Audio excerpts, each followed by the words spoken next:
Kochi metro rail limited ने Aluva metro station से Kochi international airport तक वाटर मेट्रो नेटवर्क के लिए फीजिबिलिटी रिपोर्ट तैयार करने के मकसद से एक डिटेल टोपोग्राफिक सर्वे के लिए बिड्स निकाले हैं।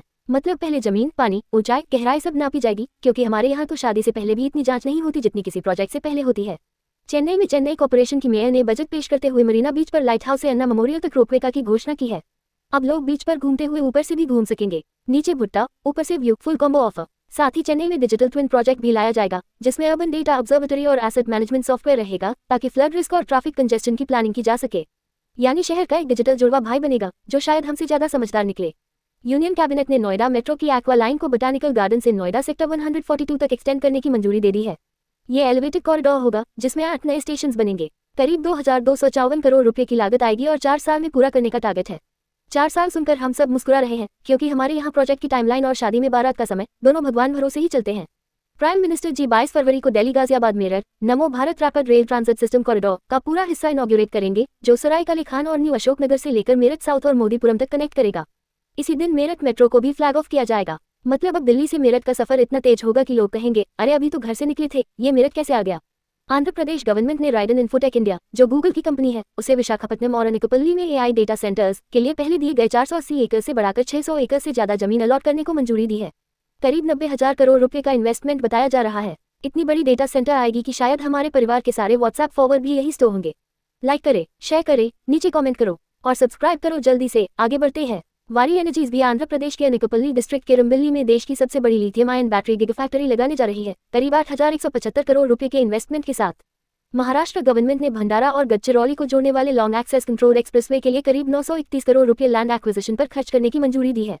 2 हिस्सों में रोड बनेगी, एक सवरखेड़ा इंटरचेंज से कोकनगर तक और दूसरा बोरगांव इंटरचेंज से रामोचन तक। मतलब अब रोड भी ऐसी बनेगी कि गद्दे सोचेंगे, भाई हमारी एंट्री बंद हो गई क्या। एनटीपीसी रिन्यूएबल एनर्जी ने गुजरात में अपने खावड़ा 2 सोलर प्रोजेक्ट के दूसरे हिस्से से 165 मेगावाट कमर्शियल सप्लाई शुरू कर दी है। इसके बाद कंपनी की कुल कैपेसिटी 8,992 मेगावाट से ज्यादा हो गई है।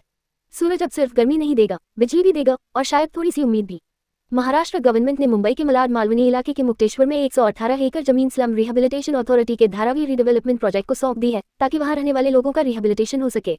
यूनियन माइंस मिनिस्टर ने घोषणा की है कि इस साल के अंत तक देश में परमानेंट मैग्नेट्स का प्रोडक्शन शुरू हो जाएगा।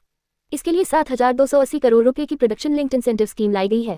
आंध्र प्रदेश, ओडिशा, महाराष्ट्र और गुजरात में क्रिटिकल मिनरल्स प्रोसेसिंग यूनिट स्थापित की जाएंगी। यानी अब मैग्नेट्स भी अपने होंगे, ताकि कम से कम फ्रिज पर लगने वाला इंडिया वाला मैग्नेट सच में इंडिया में बना हो। जो समझना मुश्किल हो वही बताना होगा। शोर बहुत है दुनिया में, सच को सिंपल बनाना होगा।